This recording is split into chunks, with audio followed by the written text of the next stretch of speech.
ये जो देश है तेरा, स्वदेश है तेरा, तुझे है पुकारा। ये वो बंधन है जो कभी टूट नहीं सकता, मिट्टी की है जो खुशबू तू कैसे भुलाएगा।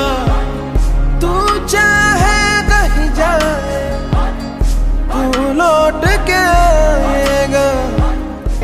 देना चाहेंगे। Thank you so much. वाकई में आज मेरी ज़िंदगी को बदल देने वाला दिन है और 21 मई 2013 को मेरी ज़िंदगी बदल गई थी। मैं युवा पीढ़ी को सिर्फ इतना ही कहना चाहती कि आप क्या कह रहे हैं लोगों को। आपने अगर किसी को कुछ कहा है वो लोग भूल जाएंगे, आपने क्या किया है यहाँ तक कि लोग वो भी भूल जाएंगे कि आपने क्या किया है, लेकिन आपने लोगों को कैसा महसूस कराया है ये कभी नहीं भूलेंगे। तो ज़िंदगी में ये चीज़ हमेशा याद रखिए, जब भी कोई भी काम आप करिए तो लोगों को दिलों को छूना सबसे ज़्यादा ज़रूरी है, क्योंकि लोग अपने दिल से ही कुछ चीज़ें महसूस करते हैं। तो इस बात का ध्यान रखिए, लोगों को महसूस कराने का। तो आज देखते देखते 7 साल पूरे हो गए हैं। आज उस पागल को जिसको लोग कहते थे कि पागल है पागल है पागल है, और मेरा पैर ना होने की वजह से लंगड़ी है डरगोड़ी है कहते थे, लेकिन देखिए देखते देखते आज 7 साल गुजर गए हैं और इस पागल ने इतिहास बनाना नहीं छोड़ा। एक के बाद एक सारे माउंटेन्स क्लाइम किए। और कहते हैं ना, सबसे बड़ा चैलेंज कहाँ होता है? गृहस्थ जीवन में। और इस पागल ने गृहस्थ जीवन भी अपनाया है और अपने ज़िंदगी के उतार चढ़ाव को लेकर के आगे बढ़ने की कोशिश कर रही है। और चैलेंजेस तो हर जगह आते हैं, मैं उससे हमेशा लड़ती हूँ, भागती नहीं हूँ।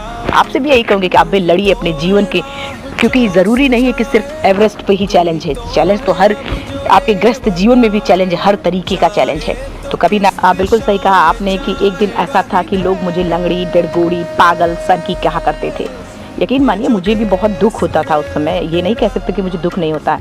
लेकिन आज ही के दिन 21 मई 2013 को दुनिया की सबसे ऊंची चोटी पे जब मैंने इतिहास बनाया था, तो उसी पागल को देख करके लोगों ने नतमस्तक होकर के ये चीज़ कही थी कि पागल ही इतिहास बना सकता है।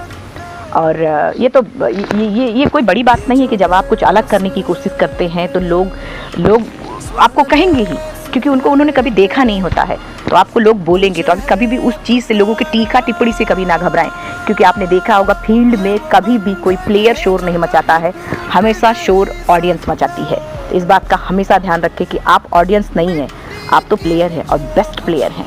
तो लोगों के शोर मचाने से कभी मत घबराएं, लोगों के टीका टिप्पणी से कभी ना घबराएं, क्योंकि ये मैं हमेशा बोलती हूँ कि पागल ही इतिहास बनाता है।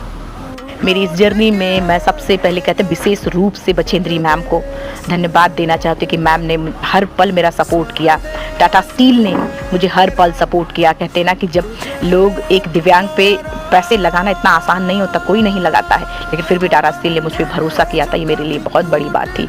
मैं उन तमाम लोगों को जो मेरे साथ एक एक पल हर तरीके से लोग खड़े थे, पूरा देश मेरे साथ खड़ा था, मैं सबको धन्यवाद देती हूँ कि आप सब मेरे साथ खड़े थे, इसलिए आज मैं सही सलामत और ये अचीव कर पाई हूँ।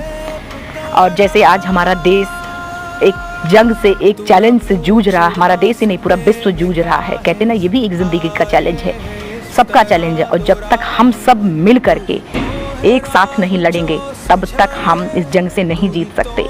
हमारे मतलब लड़ते इन द सेंस कि आप प्रिकॉशन लेते हैं, मास्क, ग्लव्स, लोगों से दूरी बना के बात करना, कभी भी सब्जियां ले आना तो उसको धो के खाना, ये सारी चीज़ें, एक छोटे हाथ धोना, वो सारी चीज़ें जो अभी तक आप कर रहे थे वो लगातार आपको करते रहना है, क्योंकि आप सुरक्षित रहेंगे तभी जाके देश सुरक्षित रहेगा।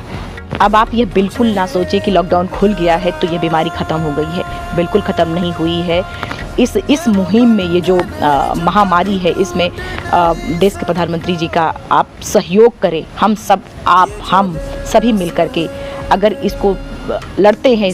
लॉकडाउन तो खोलना हमारे माननीय प्रधानमंत्री जी का यह मजबूरी थी, लेकिन इससे सुरक्षित रहना, इसके जो भी इसकी प्रिकॉशंस हैं, उसके प्रिकॉशंस लेकर के हमें अपने आप को, अपने परिवार को, अपने देश को सुरक्षित रखना, यह हमारी और आपकी जिम्मेदारी बनती है।